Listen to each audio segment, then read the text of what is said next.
Good morning વિદ્યાર્થી મિત્રો. ધોરણ 9 સામાજિક વિજ્ઞાન પાઠ 3 ભાગ 3ની અંદર આજનો આપણો ટૉપિક છે દ્વિતીય વિશ્વયુદ્ધના પરિણામો.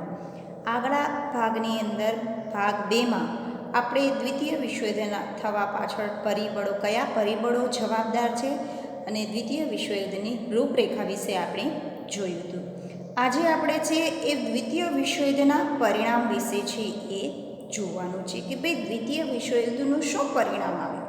કારણ કે જ્યારે પણ આપણે કીધું એમ કે વિશ્વયુદ્ધ રચાય છે ત્યારે એનું પરિણામ છે ખૂબ ભયંકર આવે છે, આર્થિક અને સામાજિક બંને રીતે. તો પહેલું આપણને કીધું કે આર્થિક પરિણામો આ મહાયુદ્ધથી, એટલે કે આ દ્વિતીય વિશ્વયુદ્ધ મહાયુદ્ધથી વિશ્વની અંદર જોવા જઈએ તો ભયંકર વિનાશ એ સર્જાયો હતો. વિશ્વની અંદર મોટા ભાગના રાષ્ટ્રોની અંદર કીધું એમ કે ભયંકર વિનાશ એ સર્જાયો હતો. દ્વિતીય વિશ્વયુદ્ધમાં ભાગ લેનાર તમામ રાષ્ટ્રોને પુષ્કળ પ્રમાણમાં જોવા જઈએ તો ખર્ચ છે એ થયો હતો. આપણને ખ્યાલ છે કે યુદ્ધ દરમિયાન આર્થિક રીતે દરેક રાષ્ટ્રને છે એ ઘણો બધો ખર્ચ છે એ થતો હોય છે. હવે અહીંયા આપણને જે પણ કાંઈ મિત્ર રાષ્ટ્ર અને ધરી રાષ્ટ્રોએ ભાગ લીધો હતો વિશ્વયુદ્ધ દરમિયાન, એમાં અમેરિકાને કેટલો ખર્ચો થયો હતો આર્થિક રીતે, ઇટાલીને કેટલો છે, જાપાનને કેટલો છે, ઇંગ્લેન્ડને કેટલો છે, આંકડાકીય માહિતી છે એ આપણને દર્શાવવામાં આવી છે. તો કે અમેરિકાને કદાચ ઇનકેસ આપણને પરીક્ષામાં વિકલ્પ તરીકે છે એ પૂછી શકે ભાઈ દ્વિતીય વિશ્વયુદ્ધ દરમિયાન આર્થિક રીતે અમેરિકાને કેટલો ખર્ચ થયો હતો, તો કે $350 અબજ અને બીજા રાષ્ટ્રોએ $1,000 કરતાં પણ વધારે ખર્ચ છે એ કર્યો હતો. અમેરિકાએ કેટલો ખર્ચ કીધો છે? $350 અબજ ખર્ચ છે એ થયો હતો અને બીજા અન્ય રાષ્ટ્રોને 1,000 કરતાં પણ વધુ ડોલરનો ખર્ચ છે આર્થિક રીતે થયો હતો. એક આર્થિક સાથે કીધું કે એટલી જ કિંમતી સંપત્તિઓનો પણ શું થયો હતો? નાશ થયો હતો. વિશ્વયુદ્ધ રચાય છે ત્યારે રાષ્ટ્રને આર્થિક રીતે પૈસામાં ખર્ચ તો થયો જ, સાથે દેશની એવી ઘણી કિંમતી વસ્તુઓ હતી, એ કિંમતી વસ્તુઓનો પણ શું થાય છે? નાશ થયો હતો. ઇંગ્લેન્ડને 2,000 કરોડની મિલકત છે એ ગુમાવી પડી હતી અને જર્મનીની તો કલ્પના જ કરવી રહી. શું કીધું છે? અમેરિકાને ખર્ચો થયો, અન્ય રાષ્ટ્રને પણ ખર્ચો થયો, ઇંગ્લેન્ડને પણ કીધું કે 2,000 કરોડની મિલકત છે એ ગુમાવી પડી, તો પણ જર્મનીની તો વાત જ ક્યાં કરવાની રહી, કારણ કે જર્મનીને તો આર્થિક રીતે ઘણું બધું નુકસાન છે એ થયું હતું. દ્વિતીય વિશ્વયુદ્ધ માટે વિશ્વના રાષ્ટ્રોએ યુદ્ધમાં ઉપયોગી દ્વિતીય વિશ્વયુદ્ધ માટે કીધું કે વિશ્વના રાષ્ટ્રોએ યુદ્ધમાં ઉપયોગમાં આવી શકે એવા શસ્ત્ર સરંજામના ઉત્પાદનને વધારે શું આપવામાં આવ્યું? મહત્ત્વ આપવામાં આવ્યું હતું. કારણ કે યુદ્ધ દરમિયાન શેનો ઉપયોગ થાય છે? શસ્ત્ર હથિયારોનો ઉપયોગ થાય છે અને એ માટે કીધું કે દરેક રાષ્ટ્રએ શસ્ત્ર સરંજામના ઉત્પાદનને વધારે મહત્ત્વ આપવામાં આવ્યું. તેથી કીધું હવે કારણ કે યુદ્ધ દરમિયાન જે શસ્ત્ર વધારે ઉત્પાદન કરવા માટે મોટાભાગના લોકો જોડાઈ જાય, તેથી જીવન જરૂરિયાતની જે ચીજ વસ્તુઓ હતી એની શું જોવા મળી? અછત છે એ જોવા મળે છે. ઉત્પાદન ઘટે છે અને ફુગાવો શું થાય છે? વધે છે. આપણને ખબર છે કે યુદ્ધ દરમિયાન આર્થિક રીતે નુકસાન તો થાય છે, પણ યુદ્ધમાં ઉપયોગમાં લઈ શકાય એવા દરેક રાષ્ટ્ર એકબીજા સાથે શસ્ત્ર ઉત્પાદનમાં એટલા બધા આગળ વધતા જાય છે કે જેને કારણે જે જીવન જરૂરિયાતની જે ચીજ વસ્તુનું જે ઉત્પાદન થવું જોઈએ એ ઉત્પાદન થતું નથી અને ઉત્પાદન ન થાય એટલે એનું શું સર્જાય? અછત સર્જાય, ખોટ છે એ સર્જાય છે. હવે ઉત્પાદન ઘટે છે અને ફુગાવો વધે છે, કારણ કે ઉત્પાદન થવા નથી, જે જીવન જરૂરિયાતની ચીજ વસ્તુ છે એ તો લોકોને જોવાની જ છે. એટલે કીધું કે ફુગાવો વધ્યો, લોકોને રોજી રોટીની મુશ્કેલી છે એ પડવા લાગી છે અને બજારોમાં જરૂરી એવી માલની શું પડવા લાગી? તંગી. કારણ કે ઉત્પાદન નથી, ફુગાવો વધુ છે, જીવન જરૂરિયાતની ચીજ વસ્તુઓ મળતી નથી અને એને કારણે બજારોની અંદર આ વસ્તુની શું જોવા મળે છે? તંગી છે એ પડવા લાગે છે. લોકોનું આર્થિક જીવન અસ્તવ્યસ્ત થઈ ગયું.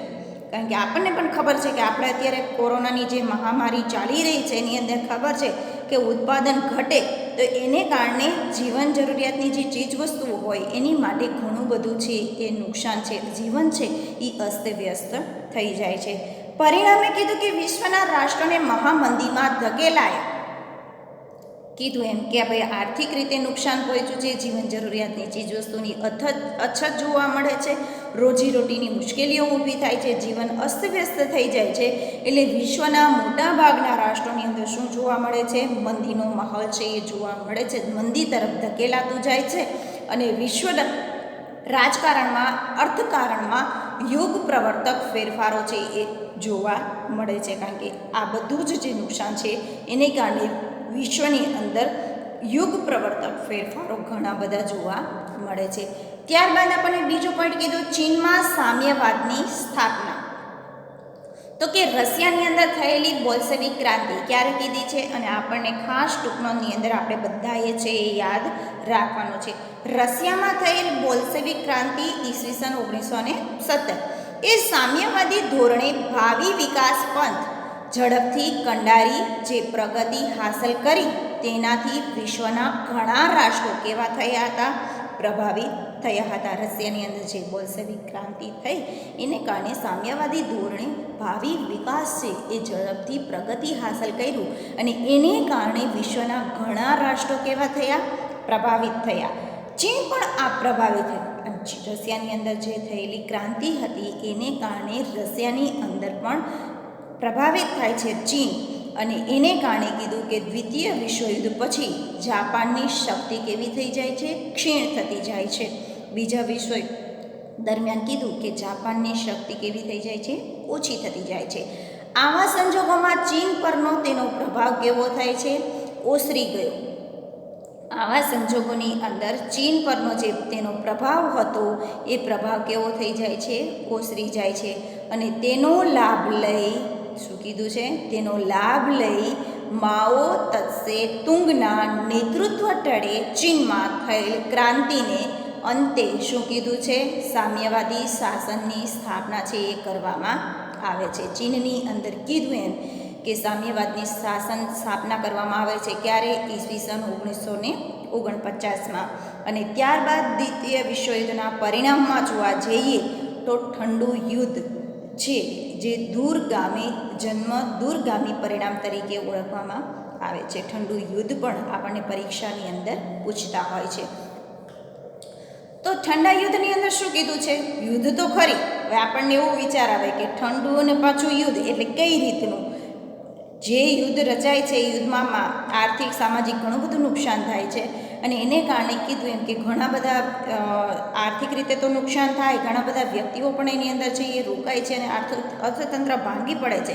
પણ અહીંયા જે ઠંડા યુદ્ધની અંદર કીધું છે કે વિચારોની આપલે થકી દરેક પ્રશ્નોનું શું કરવાનું છે? નિરાકરણ કરવાનું છે.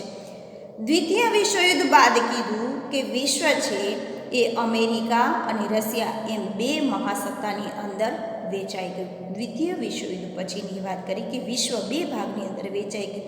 એક કીધું કે અમેરિકા અને એક બાજુ રશિયા. અને યુદ્ધમાં જોવા જઈએ તો બે યુદ્ધ દરમિયાન બંને રાષ્ટ્રો કેવા હતા? સાથે જ હતા.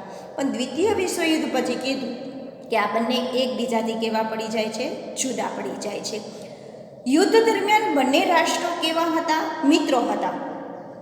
જ્યારે પણ દ્વિતીય વિશ્વયુદ્ધ થયું ત્યારે અમેરિકા અને રશિયા છે એ બંને કેવા હતા? મિત્રો હતા. યુદ્ધ પછી બંને વચ્ચે શું થાય છે? મતભેદો થાય છે. બંનેના જે વિચારો છે એ વિચારો મેળ ખાતા નથી. આ મતભેદો ધીમે ધીમે છે એ વધતા જાય છે. આમ લોકશાહી દેશ અમેરિકા અને સામ્યવાદી દેશ રશિયા પરસ્પર વિરોધી જૂથો છે એ ઊભા થતા જોવા મળે છે. શું કીધું છે? અમેરિકામાં શું કીધું છે? લોકશાહી. જ્યારે રશિયાની અંદર શું કીધું છે? સામ્યવાદી દેશની અંદર એકબીજા જૂથો છે એકબીજાના વિરોધી બનતા જાય છે.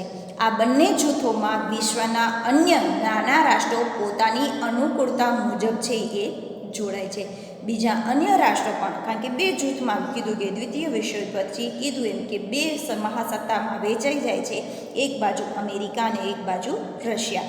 અને બીજા નાના રાષ્ટ્રો છે એ અમુક રાષ્ટ્ર છે એ અમેરિકા સાથે જોડાય છે અને અમુક રાષ્ટ્રો કેવા છે, રશિયા સાથે જોડાય છે. આ બંને જૂથોમાં વિશ્વના અન્ય રાષ્ટ્રો છે અનુકૂળતા મુજબ જોડાતા જાય છે. બંને જૂથોએ એકબીજાના મતનું ખંડન કીધું છે. શું કીધું છે? બંને જૂથો એટલે અમેરિકા અને રશિયા એકબીજાના મત જે વિચારો છે એનું શું થાય છે? ખંડન થાય છે. અને પોતાના મતના સમર્થન માટે વાક યુદ્ધો અને વિચાર યુદ્ધો છે એ આદર્યા હતા. વિચારો મળતા નથી એટલે પોતાના મત છે ના સમર્થન માટે જે વાક કાઢે ને, એકબીજાને કહીને આપણે એમ કે ભાઈ આ તારી ભૂલ છે, આપણને વિચાર સામેવાળાનો અનુકૂળ ન આવે તો આપણે એમને આપણા શબ્દો દ્વારા કીધું એમ કે એમને વર્ણવીએ છીએ અને એ જે યોગ્ય ન લાગે અને એના દ્વારા છે એ આપણા વાક્ય રચનાનો શું લાવીએ છીએ? અંત લાવીએ છીએ. આપણે એને કહી દઈએ કે ભાઈ આપણને યોગ્ય લાગતું નથી. પણ વાક યુદ્ધો અને વિચાર યુદ્ધો છે એ આદરવામાં આવ્યા. તેને શસ્ત્ર વગરના ઠંડા યુદ્ધની સ્થિતિનું સર્જન છે એ કર્યું હતું. રશિયા અને અમેરિકા બંને મિત્રો હતા યુદ્ધ દરમિયાન, પરંતુ પછી કીધું કે બંને એકબીજાથી જુદા પડે છે અને પછી કીધું કે દરેક રશિયા અને અમેરિકા બંને પોતપોતાની લોકશાહીને સામ્યવાદીની રીતે કામ કરે છે, અન્ય રાષ્ટ્રો એની સાથે જોડાઈ જાય છે. પણ જ્યારે કીધું કે પોતાના એકબીજાના મતોનું ખંડન થાય છે, મત છે એકબીજા સાથે નથી મળતા વિચારો, ત્યારે કીધું એમ કે ઠંડા શસ્ત્ર વગરના ઠંડા યુદ્ધની સ્થિતિનું શું થાય છે? સર્જન થાય છે. તેથી કીધું કે ઘણીવાર ત્રીજું વિશ્વયુદ્ધ થવાની સ્થિતિ સર્જાતા રહી ગઈ હતી, કારણ કે શસ્ત્રનો ઉપયોગ નહોતો થયો. બાકી મોટા ભાગના કીધું એમ કે મત ખંડન થાય છે, વિચારો યોગ્ય નથી લાગતા, એટલે એકબીજા સાથે કીધું એમ કે નિરાકરણ કરવામાં આવે છે. શસ્ત્રનો ઉપયોગ નથી થયો એટલે એને આપણે ઠંડા યુદ્ધ તરીકે ઓળખીએ છીએ. ત્યારબાદ આપણને કીધું કે સંયુક્ત રાષ્ટ્રની વાત કરી છે. જો અહીંયા સંયુક્ત રાષ્ટ્રનો આપણને સિમ્બોલ આપવામાં આવ્યો છે, દરેક રાષ્ટ્રનું એક પ્રતીક હોય એમ અહીંયા હવે આપણને પ્રથમ વિશ્વયુદ્ધ પછી જેમ રાષ્ટ્રસંઘની સ્થાપના કરવામાં આવી હતી એમ દ્વિતીય વિશ્વયુદ્ધ પછી શેની સ્થાપના કરવામાં આવી? સંયુક્ત રાષ્ટ્રની સ્થાપના કરવામાં આવી છે. સંયુક્ત રાષ્ટ્રનો હેતુ શું હતો? કે વિશ્વના દરેક રાષ્ટ્રોની અંદર શું જળવાઈ રહે? શાંતિ જળવાઈ રહે, સલામતી અને શાંતિ જળવાઈ રહે, એવા ઉદ્દેશ્ય સાથે કીધું કે આ રાષ્ટ્રસંઘની સ્થાપના છે એ કરવામાં આવે છે. એટલે અહીંયા જે તમને સિમ્બોલ આપ્યો છે, પરીક્ષાની અંદર ઘણી વખત આપણને વિકલ્પમાં પૂછે ને સિમ્બોલ આપ્યો હોય કે દર્શાવો કે ભાઈ આ શેનું પ્રતીક છે, બરાબર? તો આ શેનું પ્રતીક છે? સંયુક્ત રાષ્ટ્રસંઘનું પ્રતીક છે. તો ચાલો સંયુક્ત રાષ્ટ્ર વિશે આપણે માહિતી મેળવીએ. પ્રથમ વિશ્વયુદ્ધના અંતે કીધું કે વિશ્વમાં આંતરરાષ્ટ્રીય શાંતિ સ્થાપવાના હેતુથી કેની સ્થાપના કરવામાં આવી હતી? રાષ્ટ્રસંઘની સ્થાપના કરવામાં આવી હતી. પરંતુ કીધું કે એ રાષ્ટ્રસંઘનો કીધું એમ કે દ્વિતીય વિશ્વયુદ્ધનું જ સર્જન છે એ થયું હતું. અર્થાત કીધું કે રાષ્ટ્રસંઘ કેવો ગયો? નિષ્ફળ ગયો. લોકોની જે ઈચ્છાઓ હતા એ પરિપૂર્ણ કરી શક્યા ન હતા. દ્વિતીય વિશ્વયુદ્ધ પૂરું થતાં વિશ્વમાં ફરી એકવાર શાંતિ, સલામતી અને સહઅસ્તિત્વના હેતુથી સંયુક્ત રાષ્ટ્રસંઘ એટલે કે યુએનની સ્થાપના કરવામાં આવી. પ્રથમ વિશ્વયુદ્ધના અંતે રાષ્ટ્રસંઘની સ્થાપના કરવામાં આવી અને દ્વિતીય વિશ્વયુદ્ધની અંતે કીધું કે સંયુક્ત રાષ્ટ્રસંઘની સ્થાપના કરવામાં આવી. એટલે ફરી એકવાર પ્રયાસ કર્યો કે વિશ્વની અંદર શાંતિ, સલામતી અને સહઅસ્તિત્વના હેતુથી સંયુક્ત રાષ્ટ્રસંઘની સ્થાપના કરવામાં આવે છે. ક્યારે આવે છે? અંડરલાઈન કરજો વિદ્યાર્થી મિત્રો, અને ખાસ આપણે યાદ રાખવાનું છે સંયુક્ત રાષ્ટ્રસંઘની સ્થાપના 24 ઓક્ટોબર ઈસવીસન 1945માં કરવામાં આવી. સંયુક્ત રાષ્ટ્ર એટલે UN. હવે એનું કાર્યાલય ક્યાં આવેલું છે? તો કે એનું સંયુક્ત રાષ્ટ્રસંઘનું કાર્યાલય ન્યુયોર્કમાં રાખવામાં આવ્યું છે. આ પણ આપણે ખાસ યાદ રાખવાનું છે. કાં વિકલ્પમાં અથવા તો ખાલી જગ્યામાં છે આપણને પૂછતા હોય છે. જો એનું કાર્યાલય છે એ આપણને અહીંયા ચિત્ર છે, સંયુક્ત રાષ્ટ્રસંઘનું વડું મથક ન્યુયોર્ક ખાતે આવેલું છે, એનું અહીંયા આપણને ચિત્ર છે એ દર્શાવવામાં આવ્યું છે. પછી કીધું છે કે ભાઈ સંયુક્ત રાષ્ટ્રોની સ્થાપના માટે બીજા વિશ્વયુદ્ધમાં અમેરિકા છે એ જોડાય છે. હવે આપણે યાદ કરીએ તો પ્રથમ વિશ્વયુદ્ધના અંતે કીધું કે જ્યારે રાષ્ટ્રસંઘની સ્થાપના કરવામાં આવી હતી ત્યારે અમેરિકા છે એ જોડાયું નહોતું. હા, અમેરિકાને આમંત્રણ આપવામાં આવ્યું હતું પણ અમેરિકા છે એ જોડાયું નહોતું. જ્યારે અહીંયા સંયુક્ત રાષ્ટ્રસંઘની સ્થાપના કરવામાં આવી એટલે બીજા વિશ્વયુદ્ધમાં અમેરિકા કેવું થાય છે? જોડાય છે. ત્યારથી જ તેના આ દિશાના પ્રયત્નો ચાલુ થઈ જાય છે. એટલે સંયુક્ત રાષ્ટ્રસંઘની સ્થાપના કરવામાં આવે છે અને અમેરિકા છે એ સંયુક્ત રાષ્ટ્રસંઘના સભ્ય તરીકે જોડાય છે અને એ આંતરરાષ્ટ્રીય વિશ્વ લેવલે શાંતિ અને સલામતી જળવાઈ રહે એ દિશામાં દરેક પ્રયત્નો શું કરે છે? ચાલુ રાખે છે.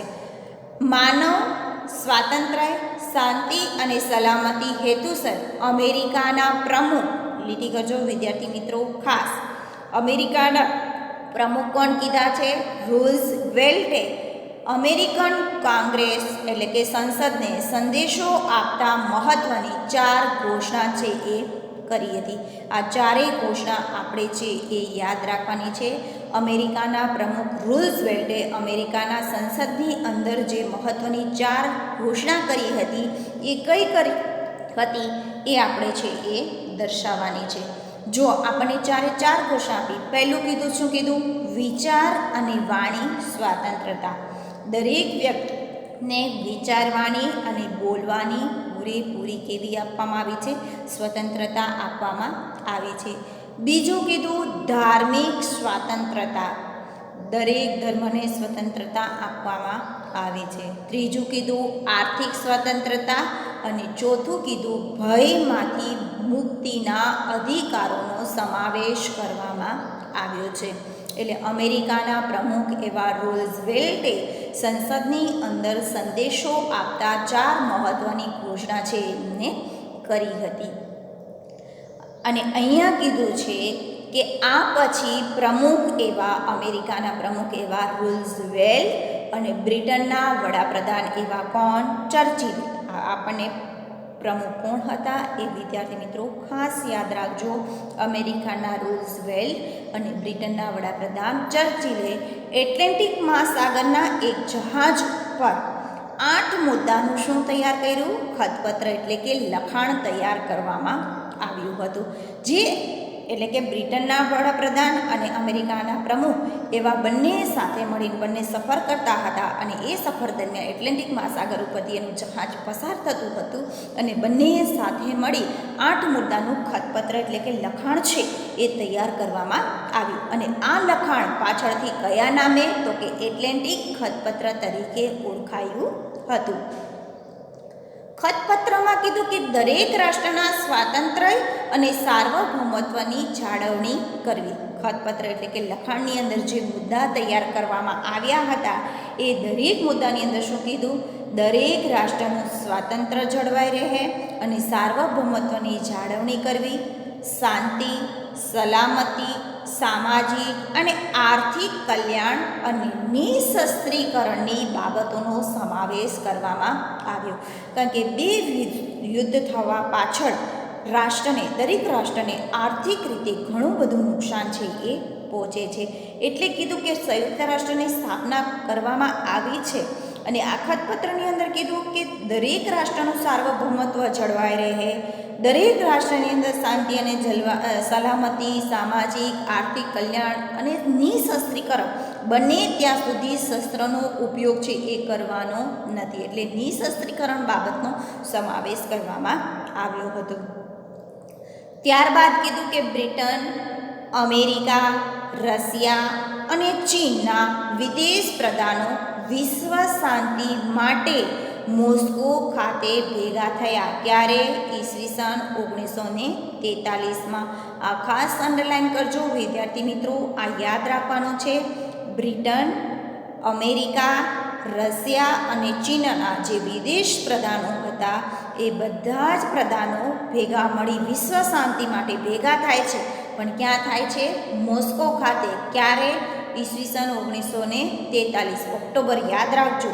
જે મોસ્કો જાહેરાત તરીકે જાણીતી બને છે. આ બધા જ કીધું કે વિશ્વ શાંતિ માટે એકત્ર થાય છે અને એ છે એ કયા નામ તરીકે? તો કે મોસ્કો જાહેરાત તરીકે જાણીતી બને છે.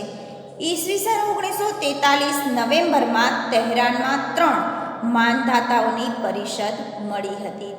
ઈસવીસન 1943 નવેમ્બરમાં તહેરાનમાં 3 માનધાતાઓ પરિષદ મળી હતી.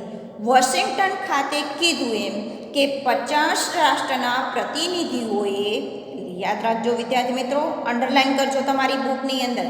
વોશિંગ્ટન ખાતે કીધું છે 50 રાષ્ટ્રના પ્રતિનિધિઓએ સંયુક્ત રાષ્ટ્રનું ખતપત્ર તૈયાર કર્યું હતું. વોશિંગ્ટન ખાતે ભેગા થયા, એમાં 50 રાષ્ટ્રના પ્રતિનિધિઓએ આ ખતપત્ર, સંયુક્ત રાષ્ટ્રનું જે ખતપત્ર હતું એ તૈયાર કરવામાં આવ્યું. ઉદાહરણ તરીકે આપણે જોઈએ કે આપણો દેશ જ્યારે આઝાદ થયો અને બંધારણ ઘડતર પ્રક્રિયા હાથ ધરવામાં આવી હતી, એમ અહીંયા સંયુક્ત રાષ્ટ્રની અંદર કીધું એમ કે 50 રાષ્ટ્રના પ્રતિનિધિઓ ભેગા થાય છે વોશિંગ્ટન ખાતે અને સંયુક્ત રાષ્ટ્રનું શું કરવામાં આવે છે? ખતપત્ર તૈયાર કરવામાં આવે છે. ક્યારે? ઈસવીસન 1944 સપ્ટેમ્બર મહિનો. ત્યારબાદ કીધું કે 24 ઓક્ટોબર ઈસવીસન 1945ના રોજ, અંડરલાઈન કરજો. અંડરલાઈન એટલા માટે કરાવું છું કે આ બધી જ વસ્તુઓ છે એ પરીક્ષાની અંદર છે એ આપણને પૂછી શકે. 24 ઓક્ટોબર 1945ના રોજ 51 સભ્ય રાષ્ટ્રો દ્વારા સંયુક્ત રાષ્ટ્રની સ્થાપનાની જાહેરાત છે એ થઈ હતી. જ્યારે સંયુક્ત રાષ્ટ્રની સ્થાપના થઈ ત્યારે સભ્ય કેટલા હતા? 51 સભ્ય રાષ્ટ્રો હતા. તેમાં ભારતનો પણ સમાવેશ થાય છે. ત્યારથી શરૂ કરીને આજના પર્યંત, એટલે કે 24 ઓક્ટોબરનો દિવસ, એટલે કે કયા દિવસ તરીકે ઉજવવામાં આવે છે? UN દિવસ તરીકે વિશ્વની અંદર ઉજવવામાં આવે છે. સંયુક્ત રાષ્ટ્ર સંઘની સ્થાપના કીધું 24 ઓક્ટોબરની અંદર ઈસવીસન 1945. સભ્યપદ કેટલા હતા શરૂઆતમાં? 51 સભ્ય રાષ્ટ્રો છે એ સંયુક્ત રાષ્ટ્રની અંદર છે એ જોડાય છે. એમાં ભારતનો પણ સમાવેશ થાય છે. એટલે UN દિવસ ક્યારે ઉજવવામાં આવે છે? 24 ઓક્ટોબરનો દિવસ, એટલે વિશ્વભરની અંદર UN દિવસ તરીકે ઉજવાય છે. હાલમાં જોવા જઈએ તો સંયુક્ત રાષ્ટ્રની અંદર કેટલા સભ્યો છે રાષ્ટ્રો? તો કે 193 રાષ્ટ્રો છે એ સંયુક્ત રાષ્ટ્રની અંદર સભ્યપદ ધરાવે છે. આ બે વસ્તુ આપણે યાદ રાખવાની છે. શરૂઆત જ્યારે સંયુક્ત રાષ્ટ્રની થઈ ત્યારે શરૂઆતમાં 51 સભ્ય રાષ્ટ્રો હતા. હાલમાં સંયુક્ત રાષ્ટ્રની અંદર કેટલા કીધા છે? 193 જેવા રાષ્ટ્રો છે એ સભ્યપદ ધરાવે છે. એટલે આ થઈ આપણને દ્વિતીય વિશ્વયુદ્ધની પરિણામની વાત આપણને કરી, અને દ્વિતીય વિશ્વ પછી જે સંયુક્ત રાષ્ટ્રો હતા એ સંયુક્ત રાષ્ટ્રની છે એ આપણને વાત કરી હતી. હવે પછીનો જે મુદ્દો, આપણા જે સંયુક્ત રાષ્ટ્રના જે અંગો છે એ અંગોની વિગત છે એ હવે પછીના ભાગ 4ની અંદર છે એ આપણે મેળવીશું. આભાર.